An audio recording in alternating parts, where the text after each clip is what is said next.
We are told that the simple apprehension of corporeal objects, if present, is sense. That is sense perceived. This is now sense perceived.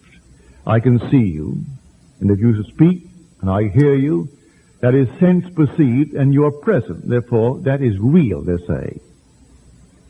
If absent, it is imagination. In other words, it isn't real. It isn't sense perceived. Now we'll take one of the senses. We'll take the sense of smell. Since smell is a chemical sense, a contact is necessary for perception. You have to actually have a chemical contact to smell in this world. Now I ask you to join with me. Maybe you do not like flowers as I do. Can you smell a rose? And it's not present. There aren't any roses here or in your presence. But can you now imagine a rose and smell it? I can. It's so distinct. Well, if the rose is not here when I smell it, why is its fragrance in the air? When it depends upon a chemical contact. You cannot smell anything in this world without a chemical contact. I go into the kitchen, so I smell gas. And it's not lit, but I notice I smell gas. It's a chemical contact. Then I notice that the wind, leaving the window open, blew out the little pilot light. I turn it on, and nothing happens. Therefore, I know the pilot is gone. And I light it.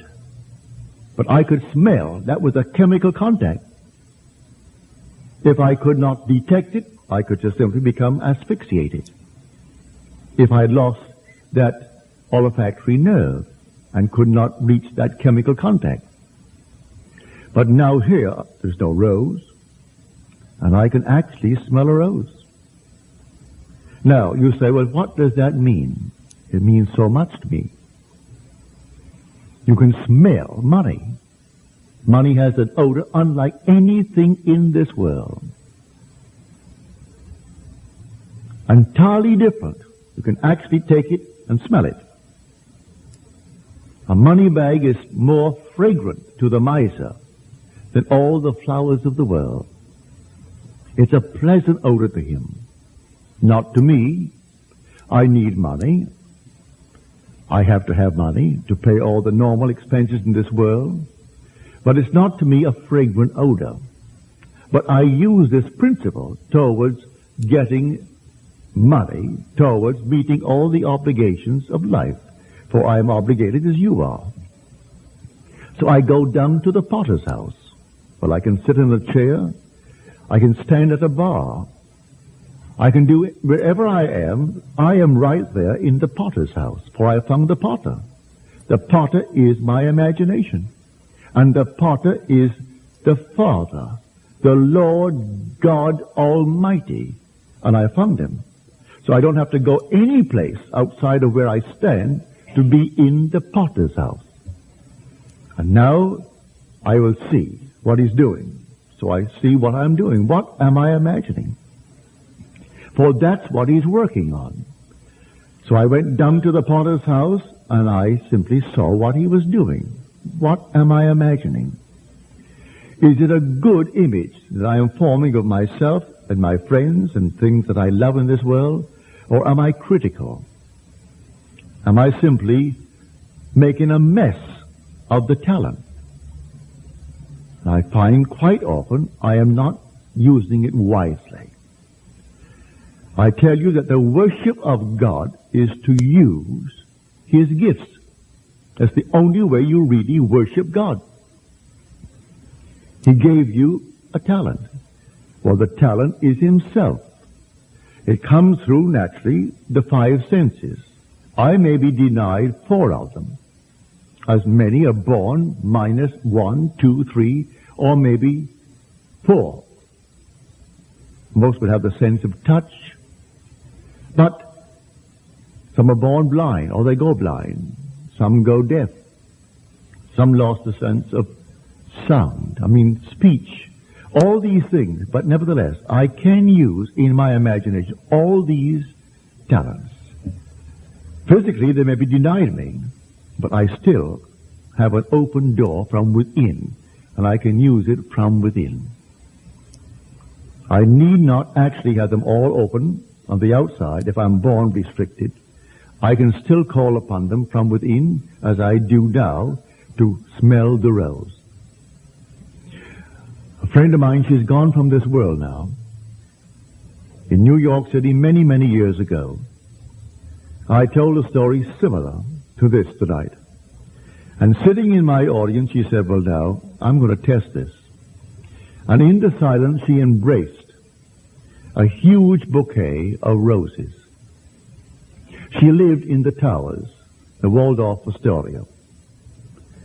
So when she went home that night, as she went down the hallway towards her room, she detected a strong odor of roses.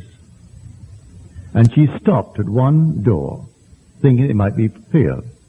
It was permeating the entire hallway. She kept on going, and it got stronger and stronger. And when she opened her door, here were 36 long beauties on her bureau. The window was open just a little bit, and it came bringing the odor through into the hallway. There was no note on it, but here were these lovely roses. The next day, she was informed how it happened. That night, the English-speaking Union gave a party for the present Queen's mother, who was Queen Elizabeth, but not Queen in the true sense of the word. She was George's wife. She was queen while he reigned. And they had these enormous flowers raised for the occasion. And at the end of the banquet, when 1,000 of them sat at this dinner, they wondered what to do with the roses. And the head waiter said, well, Mrs. Niemeyer loves flowers, especially roses. Send 36 up to her room. You either throw them away or find some way to use them wisely. And so Mrs. Niemeyer was given 36 of these beauties, which she certainly did not expect. But she thought she would try it. And she embraced in her mind's eye, and she could smell the roses. And then came 36 beauties into her room. I have known people who will take money in their mind's eye and actually feel it, and it's not present, and smell it and count it off. And then it happens just like that. Man is not completely confined to the little garment and the 5 senses through which contact is made with the world. He has imagination. Imagination is God. That's the potter. That is the Lord. That is our Father. And He gave us Himself. And the only way to truly worship God is to use His gifts.